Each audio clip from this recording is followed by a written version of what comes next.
UFC 294 just happened, and it was a pretty good card. It was a weird one, a lot of DQs and no contests, lots of illegal strikes, illegal knees, and weird reffing decisions and stuff like that, but we'll get into it. But overall, it's a decent card, and let's start with that main event. Islam Makhachev knocks out Alexander Volkanovski in the first round. Now, I have already made a breakdown video on this. You can go watch it if you want, so I'm not going to go too deep into this. But man, it was just a perfect head kick from Islam, and the conditioning he used, going low with the leg kicks and the body kicks, then coming upstairs with that head kick that he didn't telegraph at all, and he placed it so perfectly. It was such a good head kick, and because they are in opposite stances, that head kick was always open for both guys. Islam just has better head kicks than Volk, and I mentioned that in my prediction video. And Volk doesn't defend head kicks too well. He always has his right hand up, but he never defends them with both hands, which allows the kick to partially get through. But Volk didn't look too bad. He was light on his feet, probing with his lead hand. He defended the only takedown Islam shot pretty well. He got to the underhooks, was able to reverse the position a couple times, landed a few good punches, and actually went for a trip, actually 2 trips of his own. But in the end, Islam was able to find the knockout, and that's sort of why I was very against this fight happening. Respect to both guys, especially Volk, for taking this fight on such short notice. And I ranted about this in my last video, you can go watch it, but we just don't know if Volk is going to come back the same and how this will affect him in the future. A lot of times when guys at this age get knocked out this bad, they just never recover. They're just never the same. Their chin isn't the same. Like, for example, Tony Ferguson. And who knows, maybe if this fight didn't happen on 10 days notice, Volk wouldn't have got knocked out. Maybe he would have had a better chance at beating Islam or performed better. We just don't know, and could have got robbed of what maybe could have been a great rematch. And that's no excuse for Volk, and I'm not trying to take anything away from Islam. Both guys accepted the fight, and Islam beat Volkanovski, who was the number 2 pound-for-pound fighter. And even when Volk was at 100%, Islam still beat him. But it's just unfortunate. And then after the fight, Volk talks about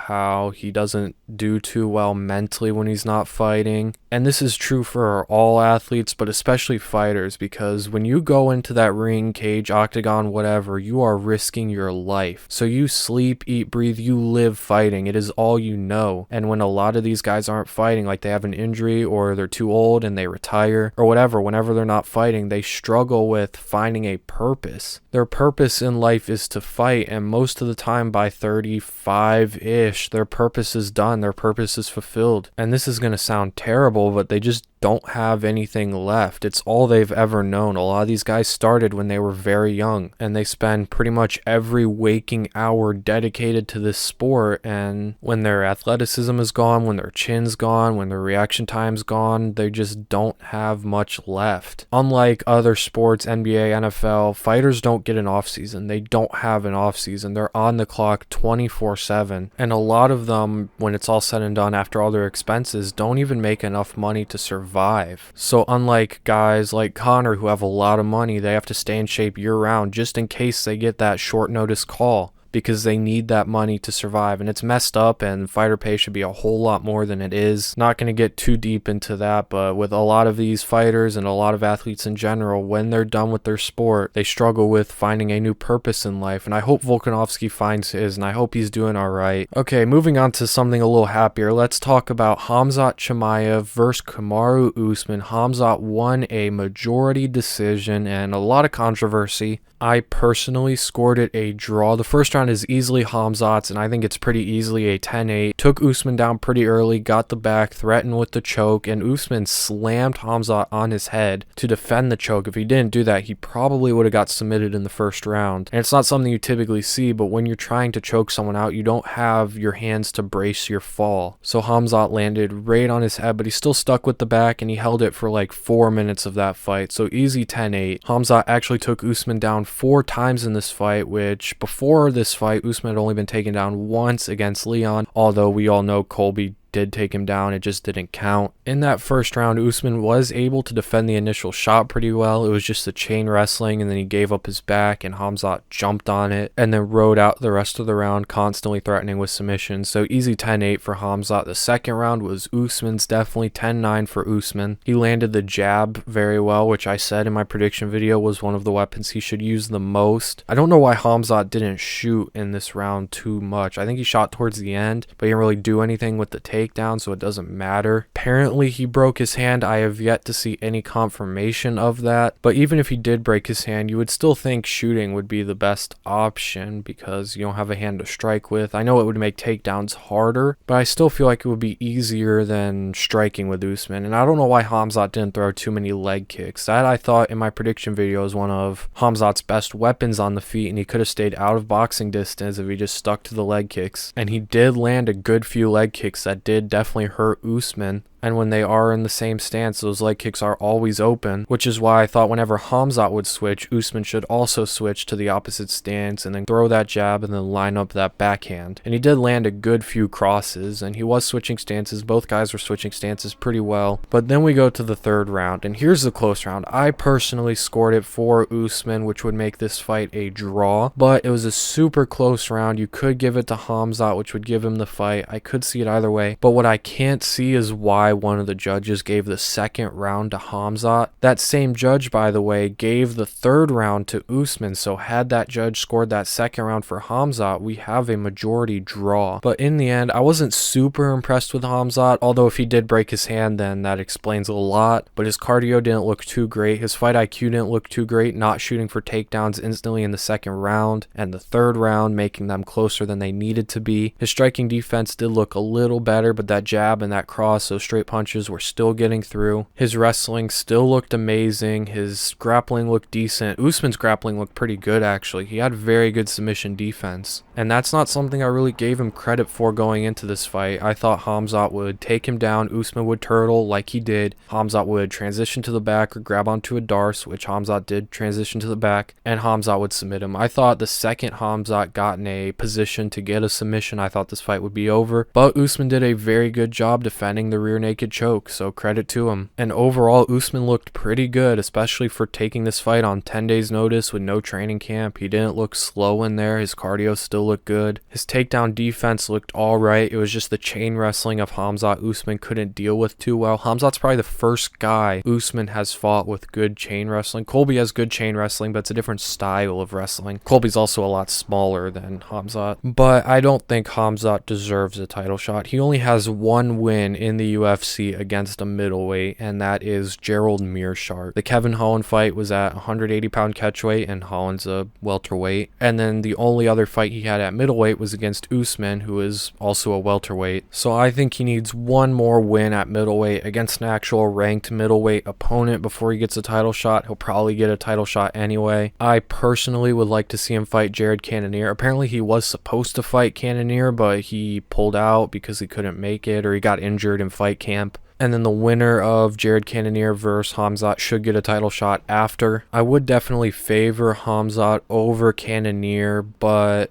the power of Cannonier does concern me, and although Khamzat's striking defense is looking a lot better, Cannonier will be the hardest hitter Khamzat has ever fought and the biggest guy Khamzat has ever fought. He doesn't have great takedown defense, but he is just a big guy, so he's hard to take down. However, if he still does get that title shot against Sean Strickland, which I think he probably will, I'd still favor Khamzat. Strickland does have decent takedown defense from what we've seen. It's not great, but we haven't seen a lot of it. Abbas was able to take him down, but Strickland did show very good defensive wrestling and grappling. And then on the feet, if Khamzat does gas out, Strickland is going to drown him in the later rounds and could potentially finish him. It's a close fight. I would lean Khamzat right now, but I will probably change my answer later. I still think Dracus is the one that should get the title shot. And then as for Usman, he should go back down to welterweight and fight maybe Bilal or the winner of Shavkat versus Stephen Thompson. Bilal does deserve a title shot, but it seems like they'll will never give it to him. And although Usman definitely didn't look small for middleweight, he actually looked very similar size to Khamzat. Khamzat did not dwarf him like I thought he would. And now let's go on to the weirdest fight on the card. Magomed Ankalaev versus Johnny Walker, which ended in a no contest. And Johnny Walker wasn't looking too bad. He baited him into that knee, pretending like he was hurt with a body shot. That was crazy to see. Ankalaev was able to get a takedown, but he did have to work for it, and Johnny Walker wasn't really getting caught on the feet. But then Ankalaev landed an illegal knee to the head of Johnny Walker while he was grounded. I don't like that rule either, but it's in the rules. You have to follow it. And then what was weird, the doctor came in. To me, Johnny Walker looked okay, and then they called off the fight after like a minute. They didn't even give him 5 minutes to recover. I see a lot of theories going around. I don't know what to believe, to be honest. It was just a weird stoppage. To me, Johnny Walker looked fine. And then after the fight was called off, him and Ankalaev were just going at each other. Dana White actually had to step in and stop both of them from ripping each other's heads off. They both still wanted to fight, and I can understand why. They both seemed okay. And they ruled Ankalaev's knee an accident, which is why it was a no contest and not a DQ. I don't know if it was accidental or not. It didn't look accidental. It looked like he was throwing to the chin, but he also could have been throwing to the body, and his accuracy might have been off. But Dana said he'll fix it, which means they're going to rematch. And in a rematch, I like Johnny Walker's chances a lot better than I did initially. And that's the fight that should happen next. They both should rematch each other and determine who, I guess, would fight for the title after Jamal Hill, or fight for the title next if Jamal Hill isn't ready. Next, we're going to go to Ikram Aliskerov versus Warlley Alves. Ikram knocked him out in the first round with a jab. He knocked him down initially with a jab, and then landing a nasty switch knee to the head that put Alves down. It's crazy that a combat sambo world champion hasn't shot a single takedown in the UFC. He's not even showed his wrestling or grappling yet. He hasn't even ended up in the clinch, and he's won both of his fights by knockout. Now, the only weakness he showed in this fight was the leg kicks, but he was still defending a lot of them. It was just the initial leg kicks, which I guess he wasn't expecting that were getting through, but then it looked like he checked a couple of them and even avoided one of them. But man, Ikram is going to be a problem. I said in my prediction video he's got future champion potential, and I still stand by that. He's got an amazing jab, showed it in this fight, dropped Warlley Alves with a jab, and then showed some athleticism, landing a switch knee, one of my favorite strikes, and then finished him with ground and pound. Now, is Alves the best opponent? No, Ikram should have ran right through him. I thought he would get a first round submission. I didn't think he'd knock him out. I thought there was a chance. But he didn't even risk going to the ground with Alves, who has pretty good jiu-jitsu, very good submissions off his back. He didn't even risk it. He just stood on the feet, landed the jab constantly, dropped him with a jab,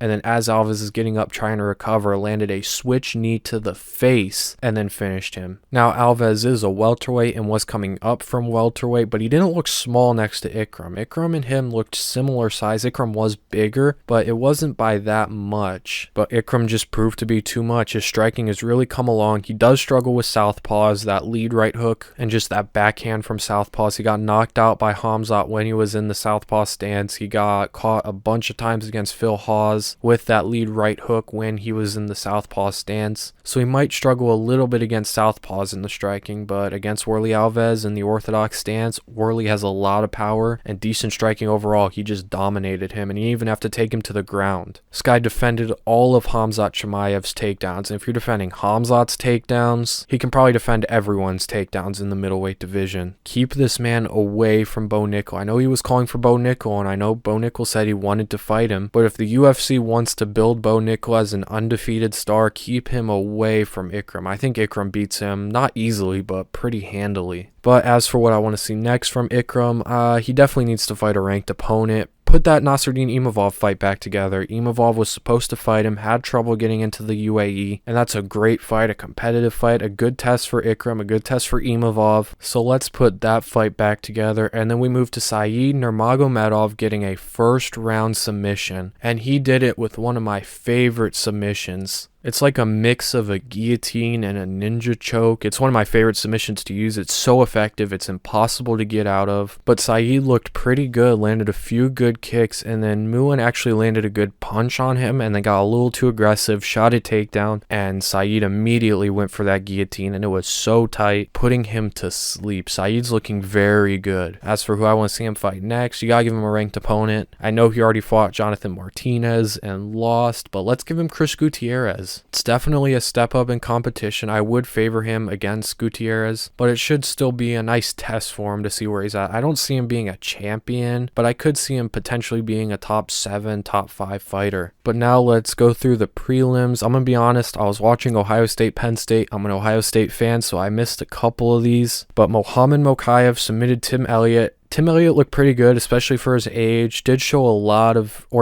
Mokaev a lot of issues, but Mokaev was able to find that submission eventually. I said Mokaev has future champion potential. He's 23. He's got another 10 years of fighting, another like 6 years before he's in his prime, and he's already this good. Reminds me a lot of when DJ was first coming up, just how good they both are at such a young age. Basharat versus Victor Henry ended on a weird no contest where Victor Henry got hit in the nuts badly, and then the doctor came in and had the audacity to say it wasn't a low blow. I'm pretty sure Victor Henry went to the hospital because of this, so the doctors on this card were just so weird, and so were the judges. Mike Breeden beat Anshul Jubli in a pretty big upset. I think it was the biggest upset of the whole card. Now, I'm not going to lie, I did pick Breeden to win this fight. I didn't know much about Anshul Jubli, but he looked very good. He was winning the striking exchanges against Breeden, but in that third round, Breeden just put it on him, put the pressure on him, and Anshul Jubli just froze up. He didn't know how to react. No one had ever put up much resistance against him, and then when a guy does, he loses, and he gets knocked out pretty badly. I still think he's got some potential. I don't know much about him, to be honest. He is 28. He's not young. I thought he was a lot younger than that, but he's a guy that definitely has some potential, could stick around and be like a fun fighter, like a Drew Dober type of fighter. Naimov beat Nathaniel Wood. I got this one very wrong.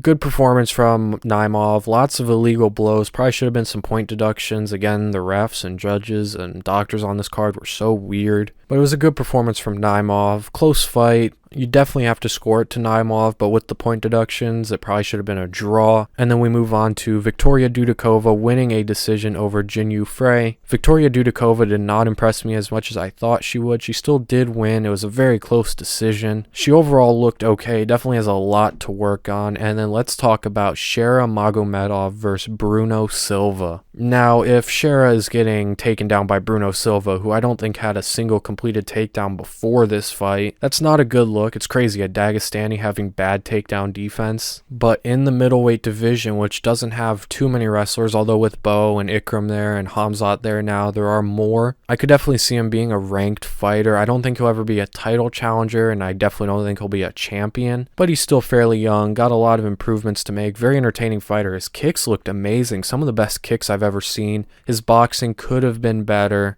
and obviously his wrestling and grappling looked terrible. But he went out there, beat Bruno Silva, got it done, and he definitely won the fight. It was close. I did give that third round to Bruno, but Bruno Silva is a tough guy to fight, especially on your debut. And I think Shara will just be a fun fighter to watch. He'll headline some prelims, maybe co-main some fight night cards, and maybe I'm wrong. Maybe he is a champion one day. His kicks are amazing. You just got to polish up his striking and then completely turn around his grappling and wrestling. But if there's anyone who can, it's him. And then finally, I'm going to do a segment where I give out my bonuses and do my fight of the night, finish of the night, submission of the night, stuff like that for every card. So my bonuses I would give to Mike Breeden, Islam, Ikram, and Saeed. Those are my bonuses. My fight of the night, I would say, is Kamaru Usman versus Khamzat. There wasn't really one that stood out to me. My knockout of the night was definitely Islam knocking out Volkanovski. And then my submission of the night, there are a couple. You could go Mokaev over Tim Elliott or Saeed over Muin Gafurov. And I think I'm going to go with Saeed Nurmagomedov for submission of the night with that guillotine over Muin Gafurov. So that is the end of the video. That's the end of my breakdown of UFC 294. It was a pretty good card. We got some great cards coming up, so subscribe so you don't miss those. If you guys did enjoy, like the video, comment your opinions on this card down below, comment anything you want. Also comment if you want me to do a video where I break down the Khamzat Chimaev versus Kamaru Usman fight and really score it to see who should have won, like I did with the KSI and Tommy Fury fight. But anyways, follow my brand on Instagram if you want. Follow myself on Twitter and Instagram. All links are at the top of the description, and I will see you guys in the next video, possibly at the end of the week.